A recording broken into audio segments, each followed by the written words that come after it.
Hello and welcome to our inaugural episode of High Level Play, our show slash podcast where we talk about games, films, media, whatever is relevant at the time being. I am your host, Deckard49. Oh, hang on. My second host, introduce yourself. It's El Kirkus. El Kirkus. Yeah, mate. The man with the plan, the fucking cod blops master. Kirkus Menurcus, the man from the circus. The man from the circus, Kirk. So I guess our first point of reference may be, how do we want to introduce ourselves? Do we want to give our real names, or is it gamer tags? Like, what are we going to do? Oh, whatever, mate. What do you think? Do you want to expose your deviancy, your real life deviancy, to the internet? Do you want them to know who you are? Well, whatever, mate. Don't Okay, mind. so I'll drop it. I'll drop it first style. Like, my gamer tag is Deckard49. You can find me on all over the internets in with that particular handle. My name is Ricky. My surname is going to remain some sort of gigantic mystery so that you lunatics on the internet don't hunt me down and camp outside my house. Kirk, yourself? Yeah, my name on Xbox Live, my gamer tag is Kirkus Menurcus. My first name obviously is Kirk. So Is it really? Yeah. that's Believe it or not. That's a shock. That's something of a shock. That's it, mate. That's it. And yeah, it's all good. Love it. Excellent. So today, we're going to talk about a bunch of stuff. We're new to our format. This is our first episode, so we haven't got it all locked down yet. We'll keep we'll modify and refine it and do stuff like that. But today we aim to talk about a bunch of game stuff and film stuff. So I think for our first segment, what we'll do is we'll play it cool, and we'll do like what you've been playing or what you've been watching. What have you been consuming, Kirk? Because what's in you? Like, what have you been swallowing, my friend? Lately, I've been taking advantage of the old Gears of War 3 beta. I love it. Tell me about it, mate, because I haven't seen anything about that. No, you haven't, have you, mate? You're not really Gears fan, are you? But, I played the second one. I'm not incredibly good at it, and I think that's probably one of the few games on the Xbox that I haven't mastered yet. Yeah, it's one of the few. He says just playing 3 hours of COD Blops. But tell me a little bit about it. How is it different from Gears of War 2? What's new? There's a lot of things I find that's quite different to the second one. I think it's sort of combined the good aspects from the first one and only a few probably decent bits from the second one. For instance, it's a lot faster. It's more fluid, I think. And they've brought in new weapons, like the one shot and the sawn off. It's really, really good game. I love it.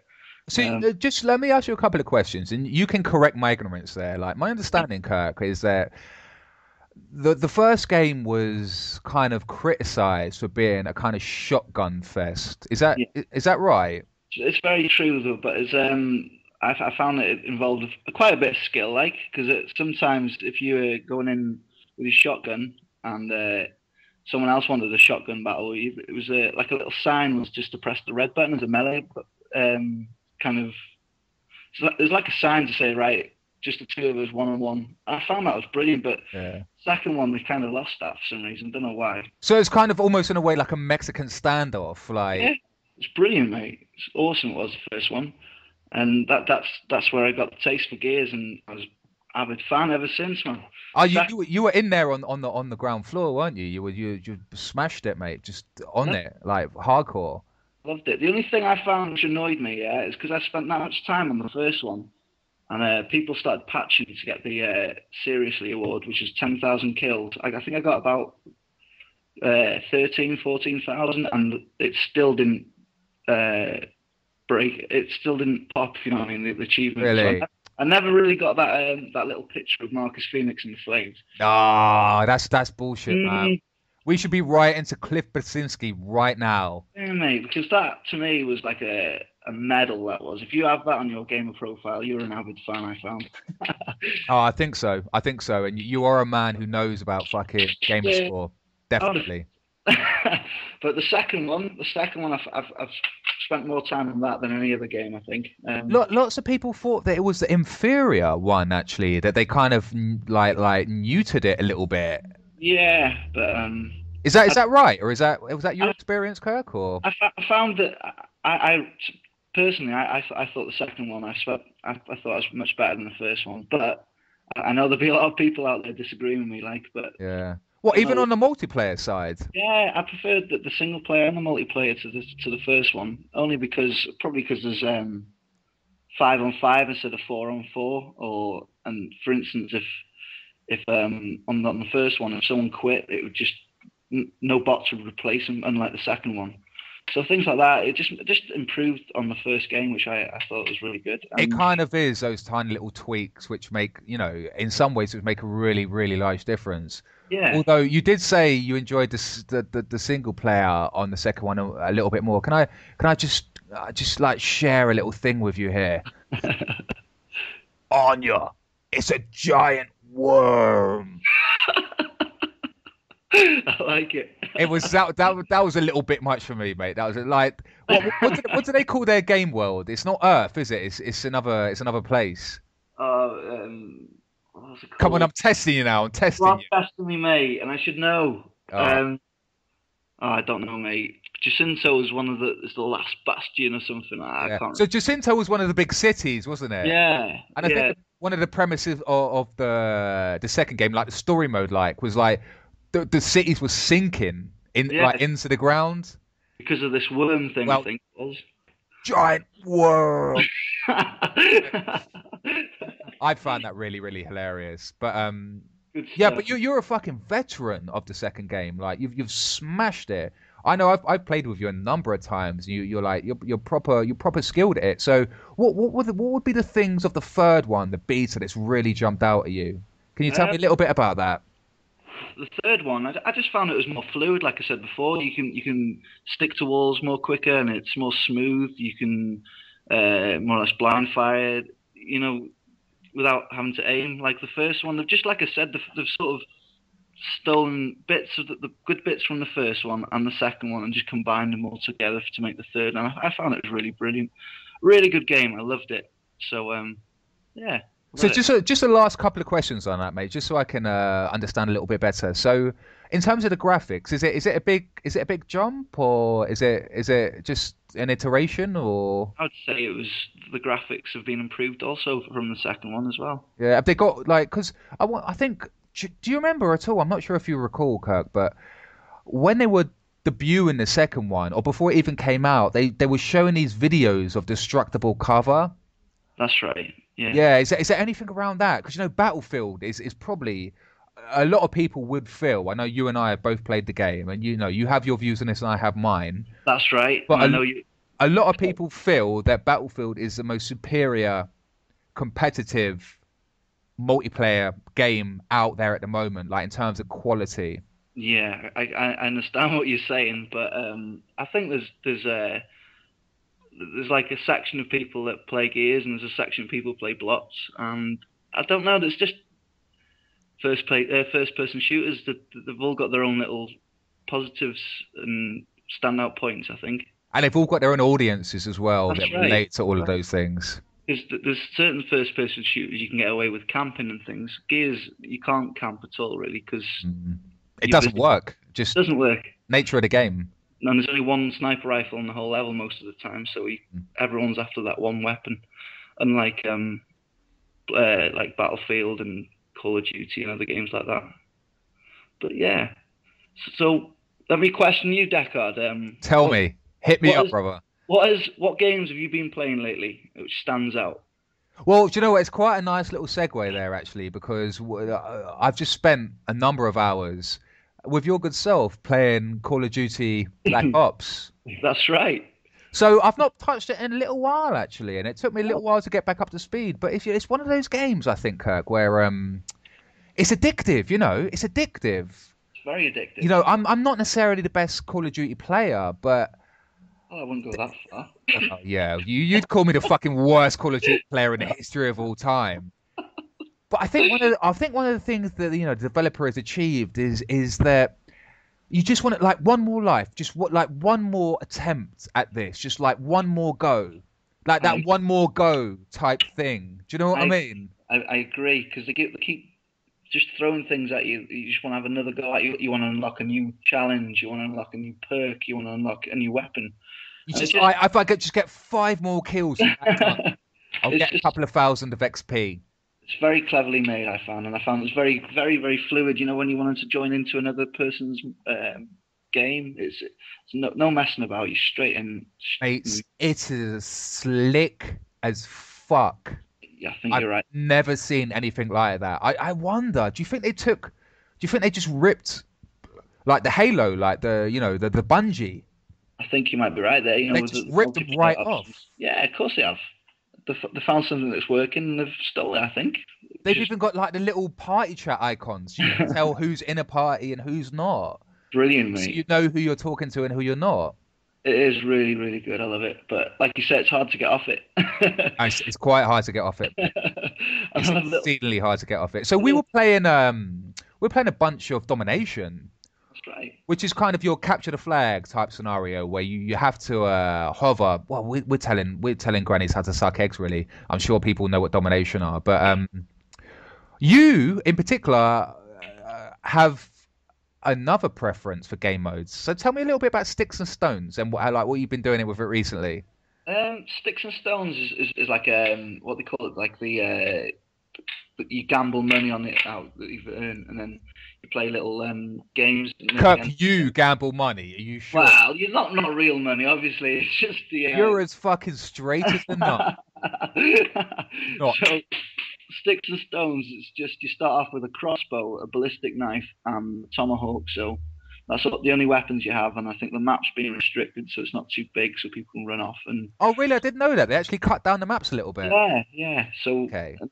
So the most of the time, everyone's trying to tomahawk people because as soon as you get tomahawk, that means you've bankrupt, you lose all your money, so you start off, you end up at the bottom of the list again. So I think it's quite a skillful game and it's really good fun. But Although you said that, didn't you just get tomahawked from I the did, other side yeah. of the map? Yeah, but Well, that's that was in domination. That was probably the best shot with a tomahawk I've ever experienced, mate. That you saw it, didn't you? It was yeah, someone. It was on the jungle map, was it? And I think so. yeah, Just over the mountain, like straight over 2 mountains, mate.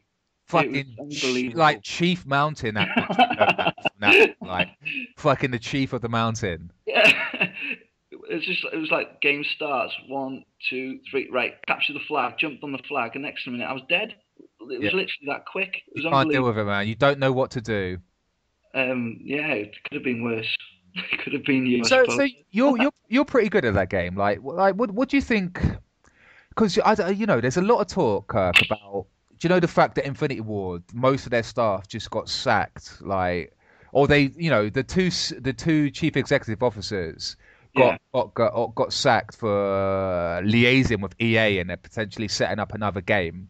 yeah, So those guys got escorted off the premises, and quite a lot of those key people followed them off. Now, Activision have got like 3 or 4 different developers working on the Call of Duty franchise. Like, do you think that you've played most of these games, like most of these Call of Duty games? Do you think that this is something that is unique to those people who creating it, or do you think this is a formula that a bunch of people can follow? I think that you can see a familiar formula amongst all the Call of Duties. It's like I said, like we were saying before, it's highly addictive. But every time they release a new one, they sort of like tweak the little things and make it a lot better somehow. I don't know how they do it, but they manage it every year.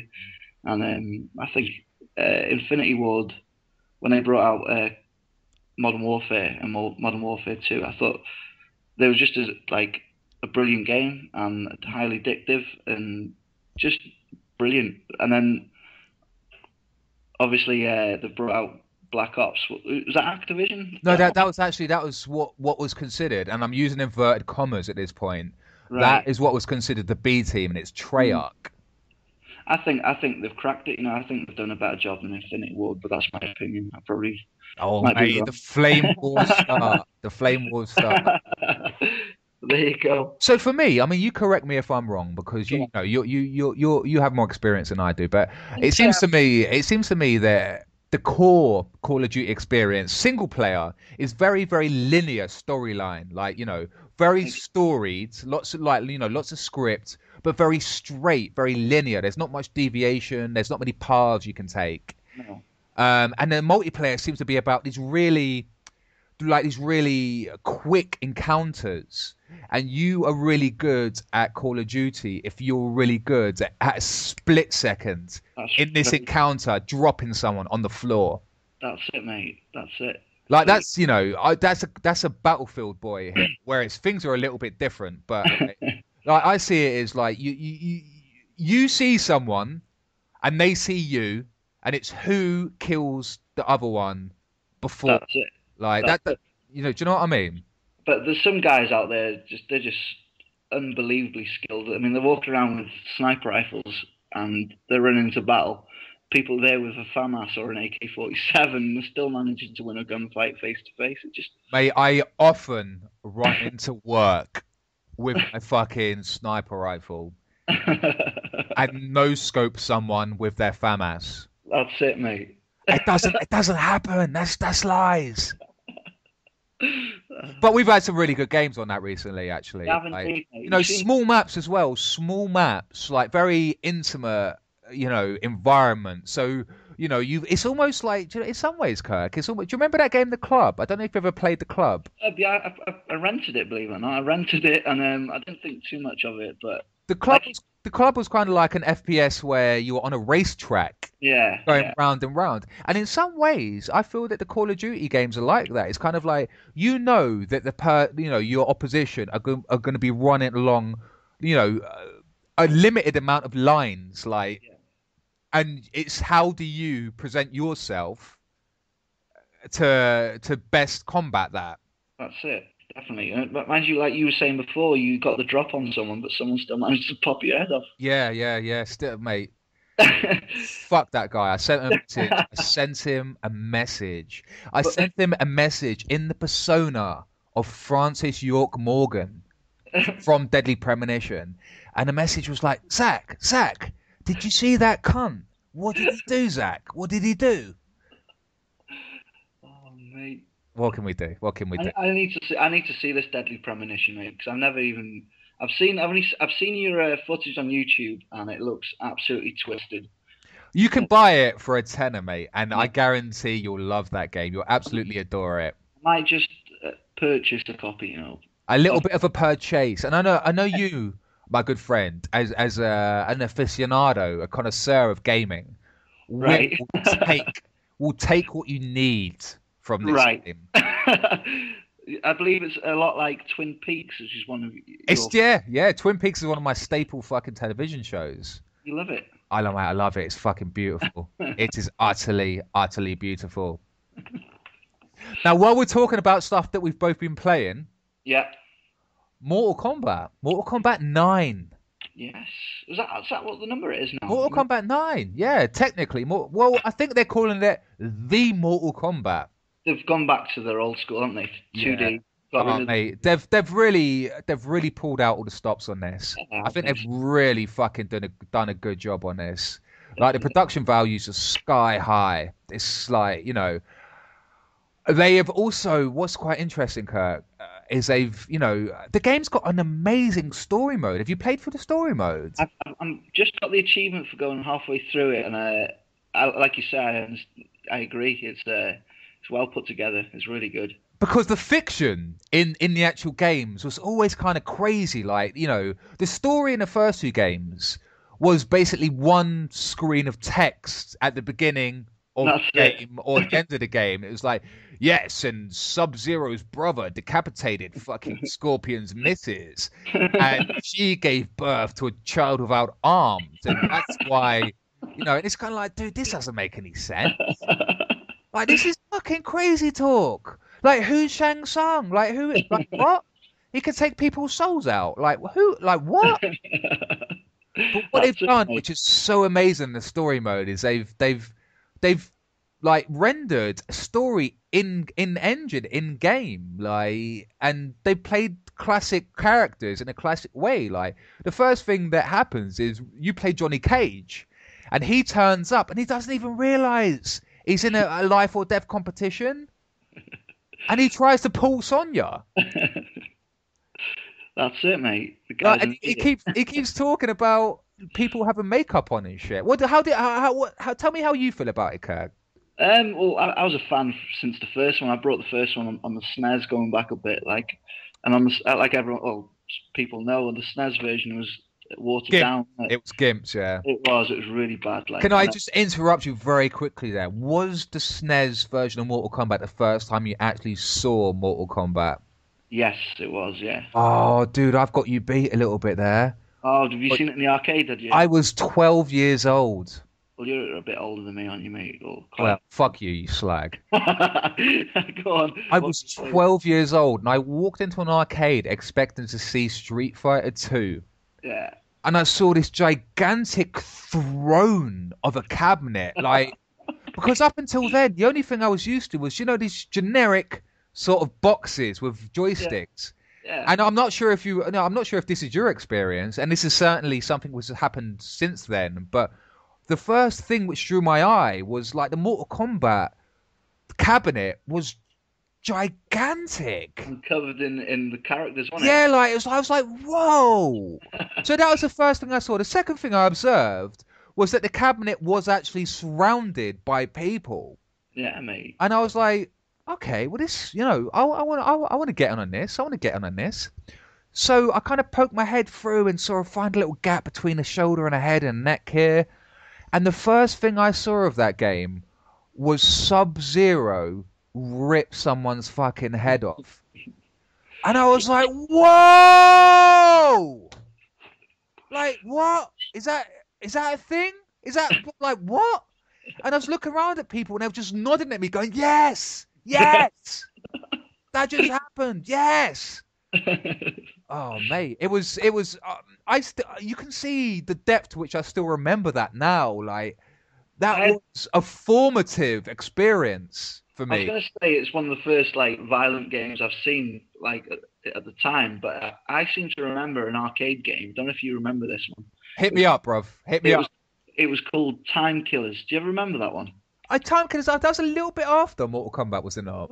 Or was it? I don't know. I'm not sure. Oh, hang on. I'm thinking of Time Splitters. Are you talking about where you shoot at the screen with a gun? Virtually? No. There was one called Time Killers, and it was okay. This is different. Educate me. But this was like it was different historic eras. Like, so you'd have like a bit like Deadliest Warrior nowadays. Honestly. Yeah, no, that's fine. Deadliest Warrior.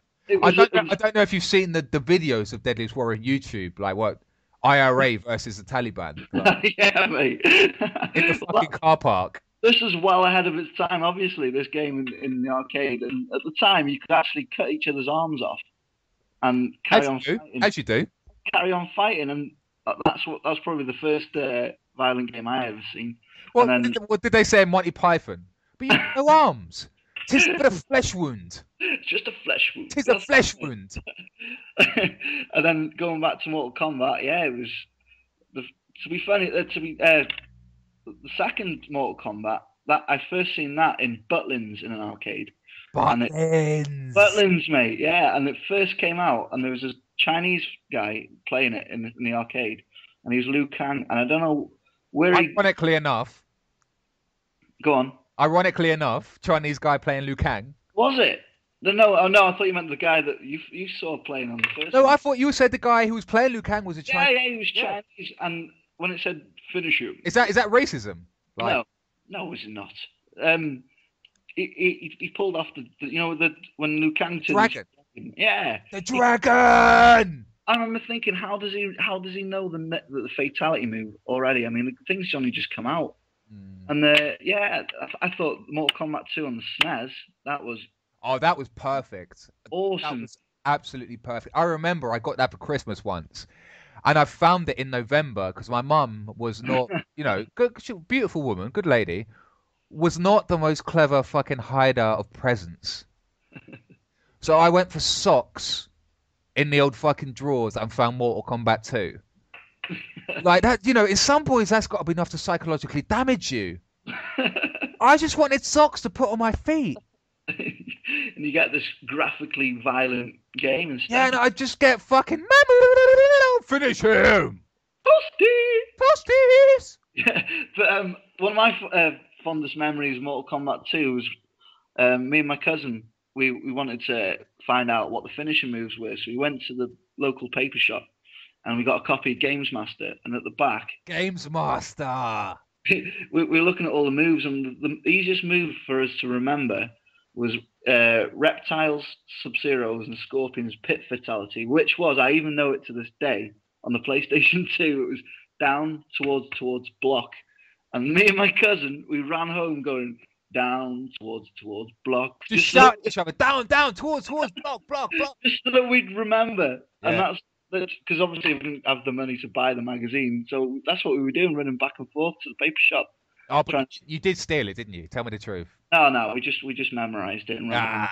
Lies. I still remember to this day, Mortal Kombat 1 arcade machine, Sub-Zero's fatality, fall down hard punch. Do you remember that still? That's crazy. That's just I'll tell you what, mate. A little tangent here. I'm going to break it down a little bit, but that arcade used to be a quasar, like a pulsar, like laser gun shit. Yeah, mate, we had one where I live as well. And, I used to go there all the time and play Quasar and Pulsar and shit. And I remember one time I was outside and this dude had chained his bike to like a post outside.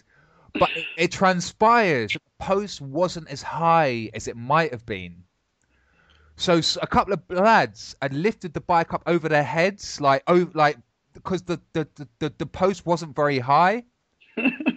So they'd taken the bike away by not breaking the lock, but by lifting it up and bringing it over the post. That's a win. And the guy came out and he did a song, Kirk. He went no.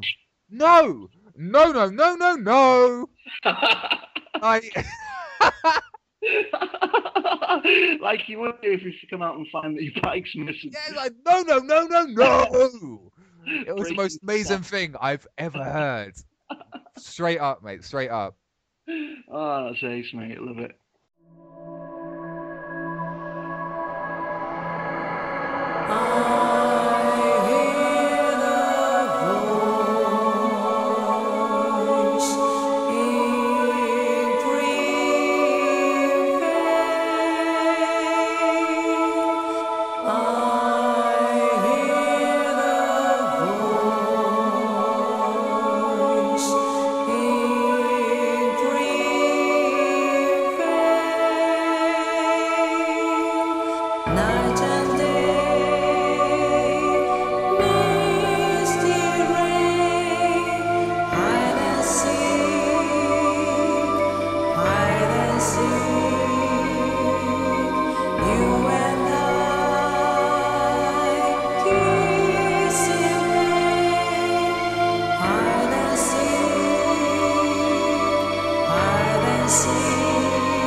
So Kirk, just pulling it back a little bit. So like, what do you think the best things? Like, we, I know we both played the new Mortal Kombat a fair amount. Well, like, what do you think the best things are about it so far?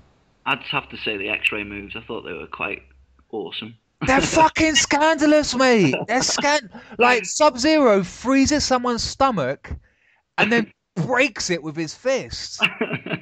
It's immense, mate. I love it. Do you know what? I think there's a couple of things, Kirk, that spin off that. Like, I think having a kind of mid fatality, like, you know, an in-game mid fatality, not fatality, but you know, that's 30% of the health bar.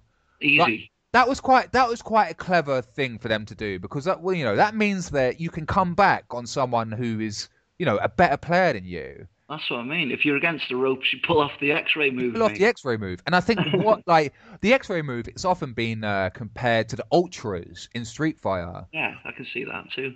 But I think what's really clever about the X-ray move is that it's not difficult to pull off. No, you just hit left and right trigger, bang, job done, and that always gives the matches a real crazy sense, because I know if I'm playing someone and they've got their X-ray ready, I'm a bit anxious, cautious. Do you know what I mean? That's it, mate. That you back off a little bit. And then just fire your fan or something at them. If you're Melina, you throw your size or whatever. Katana wins. Katana wins. Yeah, but yeah. What did you think about the on-screen damage of your characters as the game progressed? What do you think about that? I thought that was amazing. I thought it was cool. Dude, I was so impressed with the on-screen damage, and I was surprised that no one had ever done that before. No. Like, it's really cool. It really gives you a sense of how much, you know, how battered you are. That's it, mate. I thought it was a good idea, that was. And obviously, they've taken the opportunity with the women to make their bras fall off, which is cool. I missed that. That works for me. That works. I missed that, mate. That will do. I honestly missed that, but does that actually happen? Yeah, they're fucking all their bras fall off and shit, man. Nice.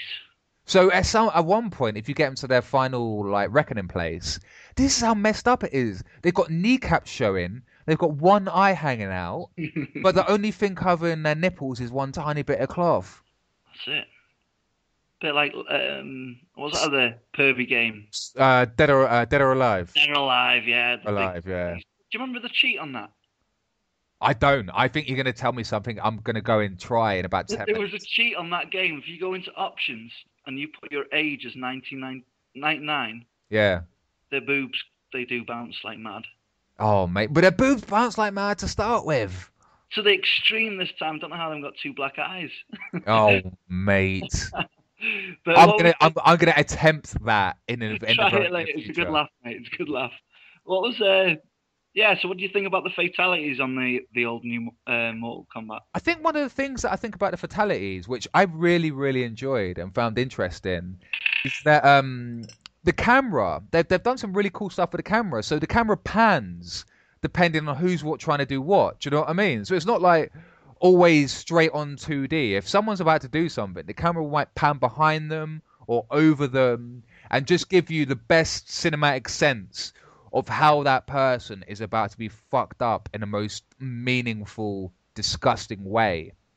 That's it. I mean, you've unlocked all of them now, haven't you? Well, most of them. Although, you know, I say lots of positive things about this game, but something that's not so positive is there is a bunch of fatalities you can only do if you've got certain costumes and like pre-order bonuses. Yeah, that's not good. Like, but... No, and then also consider, Kirk, that I'm always very, very unhappy if achievements can only be achieved by like pre-ordering stuff. Yeah, I think that's wrong too. So there's an achievement for doing all the fatalities, but obviously you can't do all the fatalities unless you've got all this fucking pre-order bonus. Yeah, so that's sort of shit, really. That's not too hot, man. No, but not... the game in total, I think, you know, story mode sets a precedent for what these types of games should be doing. Yeah, definitely. You know, and the content is there. You've got a whole bunch of characters. You've got like, you know, 30 stages. You've got a whole bunch of shit. That's it, mate. I agree strongly. But well, out of all the fatalities you've seen so far, what would you say was the most sick, perverse one? There is one that Melina does. Which one is it? Okay, let me try and recall it now. She does. I think what she does. Yeah, she cuts their head off. I think she jumps on them, stabs them a lot with the size. Use one of her size to cut their head off, but then she gets the decapitated head and like chews it with a disgusting mouth, and then Sounds, slams it onto the floor, I don't think I've seen that one, mate. and then she like rubs her body. Like, is that cool? That's fucked up. That's fucked up, dude. Rubs her body at the end. She rubs her tits and her thighs, and she goes, "Do you want like who wouldn't want this?" or something along those lines. That's it, mate. Sounds awesome. What is the worst one you've seen, my good friend? The worst one, to be fair, I haven't seen much of them because I've been trying to do the story mode and a few online games, so I just stick to the characters I know. But probably the one of the sickest ones I've seen is it Kung Lao's, where he throws his hat on the floor, starts spinning around, he grabs the legs and pulls them onto it. Oh, Like, he gives them the old Bond treatment, doesn't he? yeah, that was a bit gruesome, like. But Do you want yeah. do you want me to talk? No, Mr. Bond. I want you to die. No, Bond, this is where you'll die. I want you to die. That's exactly it, mate. That's exactly it. Is there anything else about Mortal Kombat which is jumping out at you at the moment? I might talk a little bit about the Challenge Tower, but like, how do you feel? Well, the challenge tower, that is easy at first, like you'd expect, but it does get insanely difficult towards the top. Yeah, it starts to get messed up, don't it? It does.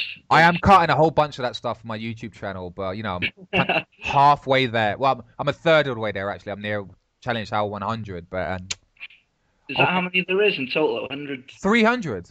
300? 300, yeah. Shit. 300 of the Challenge Tower, brother. That's quite a bit. So, yeah.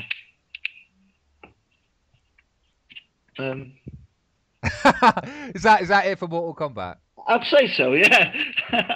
So, what other game have you been playing lately, or other film have you watched lately then, Deco? Oh, mate, should we drop on some films? Should we do this? Yeah. Should I hit you up? Do you want to hit me up, or should I hit you up? You hit me up then. Okay. Okay. I'm gonna go a little bit mainstream, Kirk. In fact, Go on. what? I think we might need to have a little bit of a bump here, a little bit of a music. I might insert it like post production and just have like, what have you been watching? But I saw Thor recently. You know the Marvel film about the God of Thunder. With the hammer and all that, and the wings on his head and things. Marvel film. Yeah. What would you expect about that? What would you hope to get out of that? Oh, I haven't seen the film, but I think it's worth a watch. I like the old Marvel films, like. I tell you what, mate. I'm a little bit pretentious when it comes to filming. I'm a bit of an arty bastard. However, I really, really enjoyed Thor. I think it's a really well-made film. Like, it's proper. If I could suggest the one thing they've done in that film to actually make it work properly, it's they've acknowledged that what they're making is in some ways quite silly. Like tongue in cheek. Yeah, and winked at that, like, and had a bit of a nudge and a wink at that. Do you know what I mean? Yeah, yeah. Like, they've said, we know this is fucking a little bit bullshit, like, so we're gonna incorporate that into the way we present the film. Oh, cool. Like, sorry, go on, mate. I was just saying that so it's worth a watch then. Mate, it's worth a watch. I'll outline the basic premise. So, Thor is the god of thunder, and he lives in this gigantic tower flying city called Asgard. And Asgard is interesting because scientifically it's quite progressed, and there's all these strange floating towers and stuff. But they've still got this medieval thing going on where they're riding around horses and using swords and all this kind of crazy bullshit. Like you do. As you do, mate. Yeah. So Thor is a little bit jealous of his dad. You know, Thor is one of two twins, and it's Thor and Loki. And basically, the way the premise is set up is those two guys, one of them is going to be the king at some point when the dad dies. Yeah. And it's up to them to, like, prove themselves to be worthy of the kingship. Do you know what I mean? Yeah. So Thor's dad, Odin, who, you know, this is all mythological. This is all stuff from mythology. This is all famous, like, Greek stuff. Yeah. He famously destroyed, like, an entire fucking species worth of people. The frost giants. Like, he battered the shit out of them. And it's an instance very early on in the film where the frost giants invades, like, Asgard. And Thor goes mental. He's like, fuck this shit. I'm going to Frost Giant HQ, and I'm going to fuck all these people up. So he takes a bunch of his best mates, and he goes to Frost Giant HQ, their homeworld, and he starts battering the shit out of them. Like, it's hammers all over the place, man. It's like watching some sort of strange hammer porn. Like, he starts just hitting them, but then further to that, he's throwing his hammer around, like, and it's going, like, it's like a boomerang. Sounds awesome. He's throwing it 40 meters out, and it comes back, and he kind of loses plots. He loses plot, and his friends start almost dying, and he won't finish. Like, he won't finish, and he starts a war with this. He starts a fucking war with this world. Right. And eventually, they get back to Asgard, where they all based. And his dad finds out what he's done, and his dad's just like, Anthony Hopkins. His dad's just like, dude, you're fucked. Like, and he says it in a more very elegant Shakespearean way than that. But what he does is he bans Thor to the Earth realm. Ah, that's what I was going to ask you. Where does Earth come in this? Yeah, so this is about 20 minutes in, and what happens is he makes Thor immortal. So he's not a god of anything anymore. Do you know what I mean? Yeah. And that's where one of the primary, like, concepts, like one of the primary narrative concepts come in, because Thor gets down to Earth and he still thinks he's the god of thunder. I thought Raiden was the god of thunder. Well, Thor is in this particular Marvel universe. Right, okay, go on. But, like, he keeps saying really, really bizarre things. And can you see how how they introduced the comedy there? Yeah. Like, he wakes up in A&E, like on a fucking like on a, and he go, like, people are like trying to give him medicine and shit. And he looks at one and he goes, "You dare touch Thor, the god of thunder!" And he starts throwing people around. And, like he's still pretty strong. He's stronger than the average human, but like he's not a god. Do you know what I mean? Awkward patients then in the hospital. Yeah, so he stands up in the middle of A&E and he puts his hands up into the air and he goes, "Hammer!" He expects his hammer to fly to him. Do you know what I mean? And his hammer has some strange name, like, but I'm going to call his hammer, for the sake of this podcast, influenza. And I know influenza is a disease, but that's the closest word that I can think of. So he puts his hand in the air and he goes, "Hammer!" And he looks at his hand and he's just this expression on his face, like he's confused. He's like what? Like what? Like, where's the hammer? Like, where's it gone?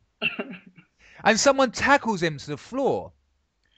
And he gets up and it's like Commando. He throws about 3 blokes up himself and he goes, "You dare tackle Thor?" Like, and at that point they slam him into a door. Yeah. And they inject him in his ass with, like, fucking sedative. Yeah, and he goes, "The god of thunder."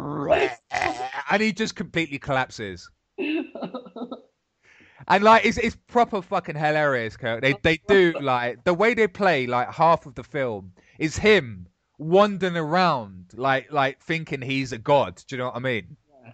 And he's blatantly not anymore. Like his hammer lands about 50 miles out of town.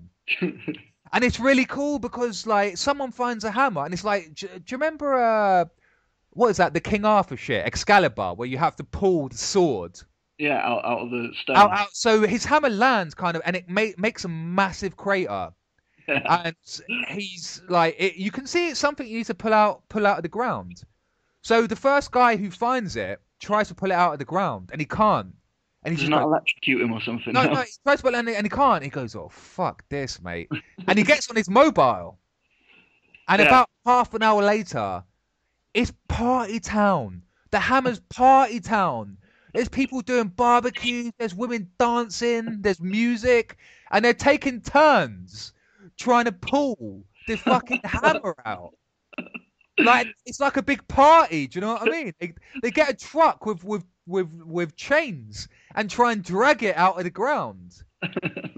And this is one of the great things about this film is the way that they don't make it like a fantasy. They kind of make it like what would happen if this happened now. If a god sort of like came. It's like all these people are like, what the fuck is going on here? Sounds immense, mate. And he finds out, and this is my favorite moment in the film. I'm not going to talk too much more about the film. I want you to go and see it because it's awesome. But Definitely. Go on. my favorite moment in the film is he finds out this hammer is 50. He calls it some strange distance, like 50 fucking Thor miles or something away from town. And he's not going to walk 54 miles. No. So what's he going to do? Get a taxi. Well, so he wanders around town and he sees a pet shop. And he walks into the pet shop. And in the pet shop is like budgerigars and little fucking kittens and shit. Yeah. He storms into the pet shop. And he walks straight up to the desk and he goes, I need a horse. And the guy's like, what? I need a horse. And the guy's like, what? The guy goes, we don't have horses, brother. We've got like dogs and cats and shit. And Thor goes, dogs.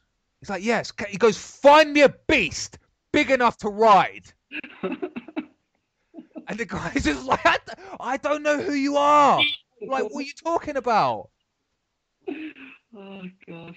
Mate, it's fucking hilarious. Sounds nice, mate. It does sound brilliant. But anyway, I saw that recently and I thought it was really, really fucking... You sold it to me anyway, Deckard. I'll definitely... Anyway, I'll flip it over to you. What have you seen recently, my brother? What have I seen? I've seen a film that was recommended by your good self.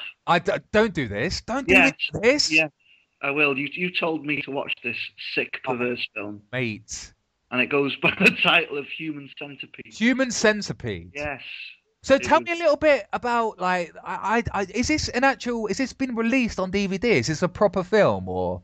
Well, it has been released on DVD, yeah, but I managed to Sky Plus it the other night on Sky. Well, I reckon you didn't you have a look for it, and then you weren't able to get your hands on it, sort of thing. Well, kind of. It was probably it was very expensive on it. Well, 12 quid. I wasn't paying 12 quid for it.